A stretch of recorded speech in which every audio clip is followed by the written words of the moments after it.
आप सभी आपकी इंग्लिश ट्रांसलेशन की बुक निकाल लीजिए।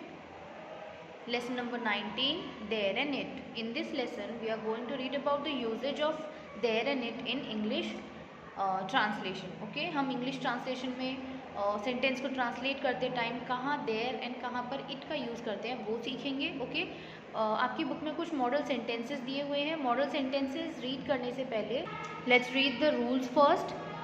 पहला रूल है, हिंदी में जो वाक्य स्थान दर्शाने वाले शब्दों से शुरू होते हैं उनको अंग्रेजी में अनुवाद करते समय देयर से शुरू किया जाता है। हिंदी में जो वाक्य हमें कोई स्थान दर्शा रहे हैं, कोई भी जगह के बारे में बता रहे हैं, ठीक है, तब हम सेंटेंस किससे स्टार्ट करते हैं? देयर से। ओके, समय, ऋतु, मौसम इत्यादि को प्रकट करने वाले वाक्यों को इट से शुरू करते हैं। और वहीं जहाँ भी आपको वेदर के बारे में बताना है, टाइम के बारे में बताना है, ठीक है, सीजन के बारे में बताना है, तो आप सेंटेंस को इट से स्टार्ट करेंगे। ओके, देयर का यूज़ कहाँ होगा? जहाँ पर आपको प्लेस बताना है। इट का यूज़ होगा जहाँ पर आपको सीजन, टाइम, राइट, वेदर, ये सब बताना है। ठीक, सो आपको देयर एंड इट का यूज़ कहाँ होना है ये आपको समझ आ गया। अभी मॉडल सेंटेंसेस रीड करते हैं। फर्स्ट सेंटेंस देखिए, इस पुस्तक में 80 पृष्ठ हैं। इस पुस्तक में यानी स्थान दर्शाया जा रहा है कि इस पुस्तक में 80 पृष्ठ हैं। पृष्ठ मतलब होता है पेज। तो हम किससे सेंटेंस स्टार्ट करेंगे? यहाँ पर कोई टाइम नहीं बताया जा रहा है, यहाँ कोई आपका सीजन नहीं बताया जा रहा है, ठीक है, वेदर नहीं बताया जा रहा है, यहाँ पर जगह बताई जा रही है कि इस पुस्तक में 80 पृष्ठ हैं। तो किससे स्टार्ट होगा? देयर से। There are 80 pages. किसमें? इस पुस्तक में, in this book. There are 80 pages in this book. Next देखिए, कमरे में कोई नहीं था। अब ये क्या है? प्लेस बताया जा रहा है या स्थान बताया जा रहा है कि कमरे में कोई नहीं था। सो सेंटेंस किससे स्टार्ट होगा? देयर से।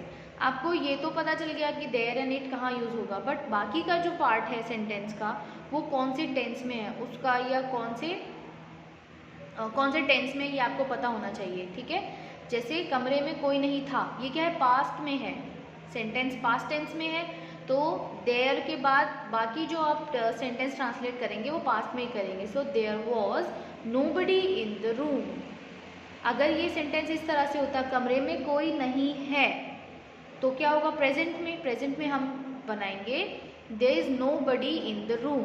वॉज, वर हम पास्ट में यूज़ करते हैं, इज, एम, आर हम प्रेजेंट में। आई होप ये सब आपको क्लियर होगा।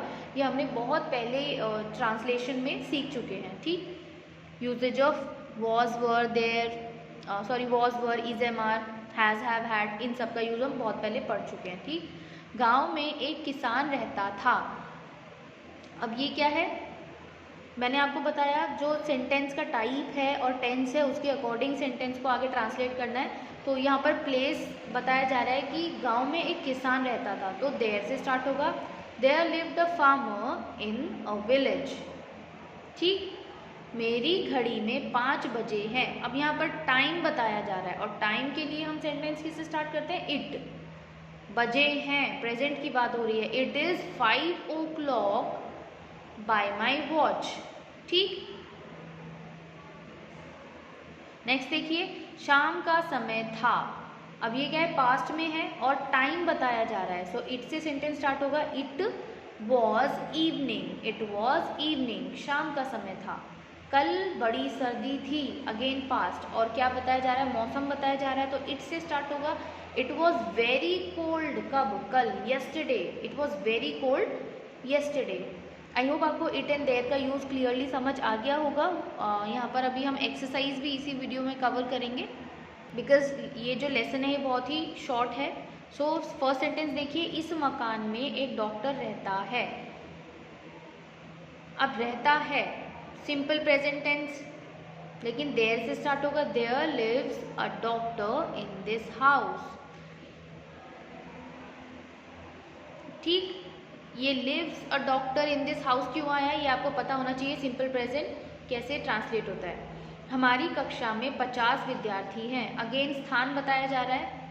ठीक है, तो देयर से स्टार्ट होगा। देयर आर कितने? 50 स्टूडेंट्स। यहाँ इन आर क्लास, हमारी क्लास में। There are 50 students in our class. पेटी में 60 संतरे थे। पास्ट में, पास्ट का टेंस है ठीक, तो और लेकिन प्लेस बताया जा रहा है तो देयर से स्टार्ट होगा। There were 60 oranges in the carton और इन द कार्टन। अब यहाँ पर देखिए देयर वर क्यों आया, क्योंकि यहाँ पर किसके बारे में बात हो रही है, 60 ऑरेंजेस के बारे में। ठीक है, बहुत सारे ऑरेंज हैं, एक ऑरेंजेस हैं, एक ऑरेंज नहीं है। एक ऑरेंज होता तो वॉज आता, लेकिन यहाँ पर क्या आएगा were. There were 60 oranges in the carton. जंगल में अब वर क्यों आया, क्योंकि संतरे थे, पास्ट की बात हो रही है। सिंगुलर में वॉज यूज होता है, प्लूरल में वर यूज होता है। ठीक, तो प्लूरल है, संतरे बहुत सारे थे तो वर। जंगल में एक शेर था। अब अगेन पास्ट में है और प्लेस बताया जा रहा है जंगल। सो शेर था, पास्ट में एक ही शेर था ना, सिंगुलर है तो वॉज आएगा या वर, वॉज आएगा। There was a lion in the jungle. इस मकान में कोई खिड़की नहीं है। प्रेजेंट की बात हो रही है। ठीक है, देयर से स्टार्ट होगा क्योंकि स्थान बताया जा रहा है। There is no window in this house. इस पुस्तक में 2 चित्र हैं। अगेन जगह बताई जा रही है, स्थान बताया जा रहा है कि इस पुस्तक में 2 चित्र हैं। यहाँ पर टाइम या मौसम नहीं बताया जा रहा है। There are 2 pictures in this book. मेरी घड़ी में सेकेंड की सुई नहीं है।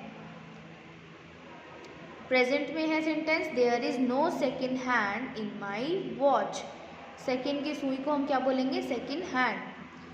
उस बाग में आम का कोई पेड़ नहीं था।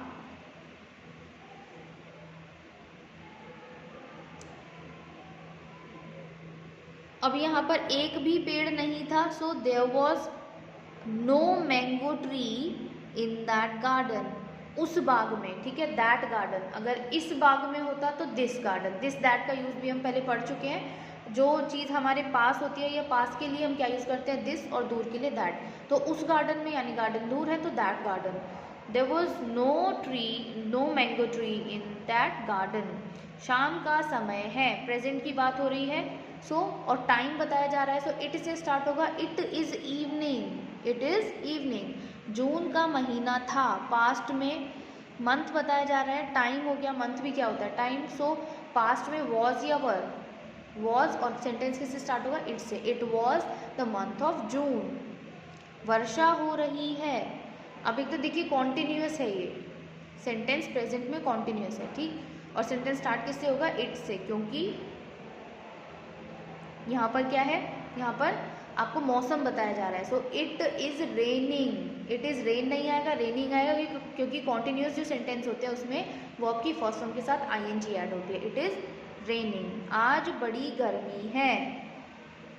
It is very hot today, क्योंकि यहाँ पर क्या है, टाइम वो बताया जा रहा है आपका मौसम। तो इट से सेंटेंस स्टार्ट होगा, प्रेजेंट में है। It is very hot today. 5 बजने में 10 मिनट है। 4:45, मतलब 5 बजने में जब 10 मिनट, 4:45 आपका होता है 5 बजने में जब 15 मिनट हो। यहाँ पर 10 मिनट लिखा है, गलत है। 4:45 उसको नहीं कहते, बट सेंटेंस दिया है तो ट्रांसलेट कैसे होगा। It is 10 minutes to 5, a quarter to 5। ठीक, 5 बजने में जब 15 मिनट होंगे तो उसको हम क्या कहेंगे इंग्लिश में, अ क्वार्टर टू 5। ठीक, 5 बजे हैं, 5:10 हुए हैं। नेक्स्ट देखिए, 5:10 हुए हैं। ये पूरा कंप्लीट एक सेंटेंस है। 5 बजने में 10 मिनट हैं, 4:45 बजे हैं, 5:10 हुए हैं। तो यहाँ पर क्या होगा, it is 10 minutes to 5, then a quarter to 5। यहाँ पर 3 अलग अलग टाइम दिए हुए हैं, और 5:10, यानी 5 बज चुके हैं और 10 मिनट एक्स्ट्रा हुआ है, उसको क्या कहेंगे, 10 past 5। ठीक, it is 10 minutes to 5, a quarter to 5, and 5:10 यानी 10 past 5। 5:15 बजे हैं। 5:15 मतलब 5:15, तो उसको कैसे लिखेंगे, इट इज़ क्वार्टर पास्ट 5। ठीक, क्वार्टर पास्ट 5।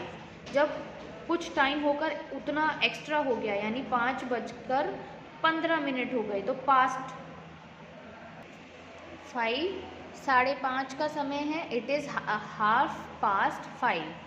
ठीक, इट इज़ 5:30. ठीक, आपको यहाँ पर 13, 14 एंड 15th जो सेंटेंस है उसमें 2-3 तरीके का टाइम दिया हुआ है. जैसे 5 बजने में 10 मिनट, तो यानी अभी 10 मिनट बचे हैं, तो उसके लिए आप लिखेंगे 10 to 5. ठीक, यानी 5 बजने में 10 मिनट अभी हैं. और फिर 4:45 के लिए आप लिखेंगे 4:45. ठीक, और 5 बजकर 10 मिनट के लिए यानी 5:10, मतलब 5 बज चुके हैं और 10 मिनट्स एक्स्ट्रा, सो 5:10. ऐसे ही 5:15 के लिए आप 4:15 यूज़ करेंगे, 5:30 के लिए 5:30. क्लियर?